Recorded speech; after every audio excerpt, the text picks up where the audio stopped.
రేపే అనగా ఏప్రిల్ 19వ తేదీ ఆదివారం అక్షయ తృతీయ. అక్షయ తృతీయ హిందూ సంప్రదాయంలో అత్యంత పవిత్రమైన మంగళకరమైన తిథుల్లో ఒకటి. అక్షయ అంటే క్షయం లేకుండా ఉండేది, ఎప్పటికీ తగ్గిపోనిది, నిత్యంగా పెరుగుతూ ఉండేది అని అర్థం. అలాంటి అక్షయ తృతీయ తిథి ఏప్రిల్ 19 ఆదివారం ఉదయం 10:49 ప్రారంభమై ఏప్రిల్ 20వ తేదీ సోమవారం ఉదయం 7:27 ముగుస్తుంది.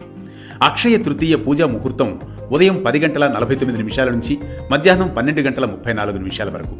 ఇది బంగారం కొనుగోలుకు కూడా ఉత్తమ సమయంగా జ్యోతిష్య శాస్త్రం చెబుతోంది.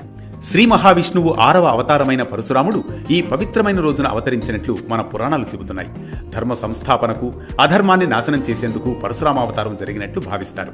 అలాగే సత్యయుగం, త్రేతాయుగం వంటి యుగాలు కూడా ఈ రోజునే ప్రారంభమైనట్లు విశ్వాసం. ఇంకా కుబేరుడు ఈ రోజున శివుణ్ణి ఆరాధించి దేవతల ధనాధిపతిగా వరం పొందినట్లు పురాణాలు చెబుతున్నాయి. అలాంటి అక్షయ తృతీయను నియమబద్ధంగా జరుపుకోవాలి. ఉదయం సూర్యోదయం కంటే ముందే నిద్రలేచి స్నానం చేసి శుభ్రమైన వస్త్రాలు ధరించాలి. ఇంట్లో పూజా స్థలాన్ని శుభ్రం చేసుకుని శ్రీ మహావిష్ణువు, లక్ష్మీదేవి చిత్రాలు లేదా విగ్రహాలను ప్రతిష్ఠించాలి. ముందుగా దీపం వెలిగించి గణపతిని ధ్యానించిన తర్వాత శ్రీ మహావిష్ణువు, లక్ష్మీదేవికి పసుపు, కుంకుమ, పుష్పాలు సమర్పించి తులసి దళాలతో అర్చన చేసుకోవాలి. విష్ణు సహస్రనామం లేదా లక్ష్మీ అష్టోత్తరం పారాయణం చేయడం ఎంతో శ్రేయస్కరం.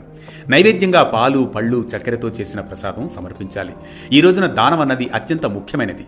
అన్నదానం, జలదానం, వస్త్రదానం, గోధుమలు లేదా ధాన్యాలు అవసరమైన వారికి ఇవ్వడం శుభప్రదం. పూజానంతరం కుటుంబ సభ్యులతో ప్రసాదం పంచుకోవాలి. ముఖ్యంగా ఈ రోజున సత్సంకల్పంతో చేసిన ప్రతి పని అక్షయమైన ఫలితాన్ని ఇస్తుందని విశ్వాసం. ఈ రోజున కేవలం బంగారం మాత్రమే కాకుండా వెండి, ఇతర లోహపు వస్తువులు కొనుగోలుకు లేదా కొత్త వ్యాపారాలు ప్రారంభించడం కూడా శుభప్రదంగా పరిగణించబడుతుంది. ఇది మనకు ధర్మ మార్గంలో నడవాలని, అధర్మాన్ని దూరం చేయాలని, జీవితంలో సత్ప్రవర్తనతో సాగాలని ఉపదేశిస్తుంది. అక్షయ తృతీయకు మరో ముఖ్యమైన విశేషం ఏంటంటే ఈ రోజున ప్రత్యేక ముహూర్తాలు చూడవలసిన అవసరం ఏమాత్రం లేదు. ఏ శుభకార్యమైనా ఈ రోజున ప్రారంభిస్తే అది విజయవంతమవుతుందని నమ్మకం.